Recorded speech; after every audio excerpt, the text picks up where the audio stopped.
All right, so we've talked a lot about how religions are different and they're either polytheistic with many gods or monotheistic with only one god. Here is a review of the religions from this unit. We're going to start in Persia, where the religion is Zoroastrianism. This is their symbol that we have to remember. Let me make sure you guys can see that. Nope, I think I just made it worse. Let's see. I'm breaking it. So when we think of it, we need to remember that the founder is Zoroaster. I know, super unique, y'all. His name is Zoroaster, so obviously we have Zoroastrianism. So it's something to be aware of. What he taught, what they believed, was that there were two opposing forces on earth, good versus evil. This religion was also very tolerant, so they could live in harmony with other religions.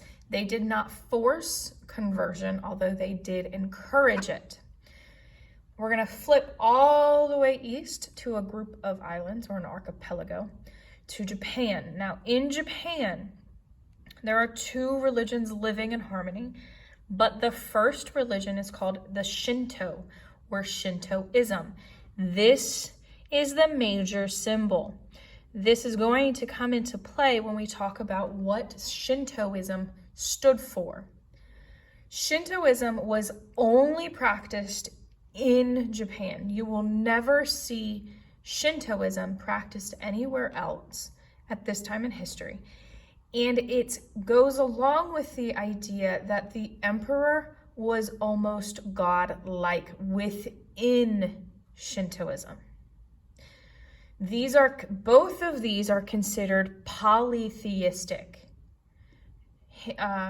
Judaism, or the Hebrew religion at this time in history, is the only monotheistic religion we have studied so far. Going back to Shintoism. With Shintoism, they believed that you should focus on your ancestors, so the family that came before you, forces of nature, and natural features, which is why this symbol is so important. It forces you to go into nature. It might not be in the water. It could be on the banks of a river. It could be on the top of a mountain. It could be in the middle of a forest. What they are saying, though, is that you need to be in harmony with nature. It's going to coexist with Buddhism. We will get to Buddhism more in depth in a second. In India, so we went from all the way west to all the way east. Now we go to the middle. India has two religions that come out of it. The first one is Hinduism. This is the symbol for Hinduism. It is used in pop culture today to represent yoga.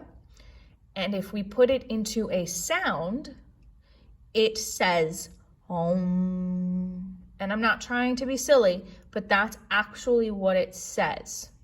Now, Hinduism believes it's a polytheistic belief, but it says there are many forms of one God. The God's name is Brahman. Now, Brahman is going to have as little as 3 or as many as 100 different versions. Each version represents something within the community. It teaches that karma and reincarnation allow you to move up or down in the caste system in India. That is going to be explained in the sacred writings, or the holy books, the Vedas and the Upanishads. At first, these were not written down. They were an oral, spoken tradition that are eventually going to be written down in Sanskrit.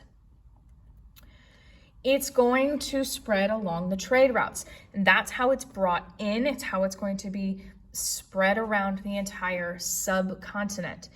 Remember, everything at this time in history is spread along the trade routes. Culture, language, style, religions, and diseases. The more people interact with those outside of their community, the more likely they are to spread everything. The other religion in India is Buddhism. Now, Buddhism is going to be founded by a guy, he's actually a prince, named Siddhartha Gautama. That's present-day Nepal. Back then, it was still part of India. Now, Siddhartha Gautama is going to realize that not everybody has the same life that he does. He is born a prince. He has all of the things that he wants in life. But he looks around, he walks around his community, and he realizes that is not the case for others. So what does he do? He sits under a tree and he thinks, and he thinks, and he thinks, and he thinks. And he realizes that life is about suffering. And people are asking him, what does that mean? What does that mean? Well, he goes on to explain that he has reached enlightenment or nirvana. So he earns the nickname the Buddha. Now, the Buddha directly translates to the enlightened one because he has reached enlightenment and realizes that reincarnation and karma do not have to be an endless cycle, which offers hope to those people stuck at the bottom of the caste system. But he says that to do that, you have to do two things. You have to follow the Four Noble Truths, which state life means suffering. You suffer because you are attached to materialistic things. You can stop the suffering. To stop the suffering, you have to follow the Eightfold Path. And this was the big thing for Asoka during the 3rd century, who's going to send missionaries across all of Asia. He starts in India. He's going to move to Afghanistan, modern day. And then eventually he's going to move out into China. He's going to go south into Java and Burma and Korea and finally Japan. Now, what are the Eightfold Path? These are 8 rules, laws within Buddhism that you need to follow to get out of the endless cycle of rebirth or reincarnation. What do those say? They say you have to see life as it really is. You need to be good and have goodwill. Stop lying, stop gossiping.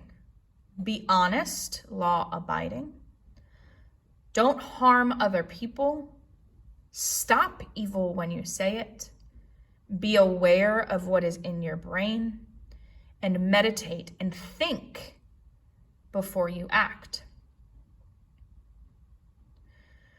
So Buddhism is going to follow the path of the trade routes into China. And China already has 2 major religions. First, they have Confucianism that was created by a guy named Confucius.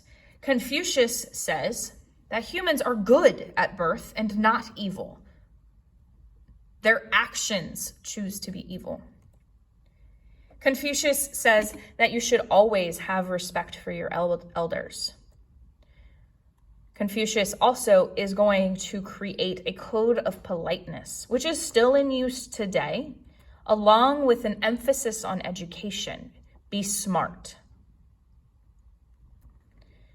You should always, with your respect for elders, ancestral worship is a big piece. You should be thankful for the people who came before you because they allowed you to be who you are today, whether or not they were good or not.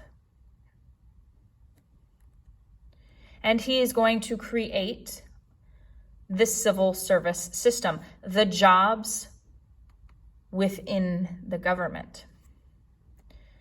Taoism is the other religion that is in China at this time in history. It is spelled two different ways. The only thing that changes is the T to a D or D to the T.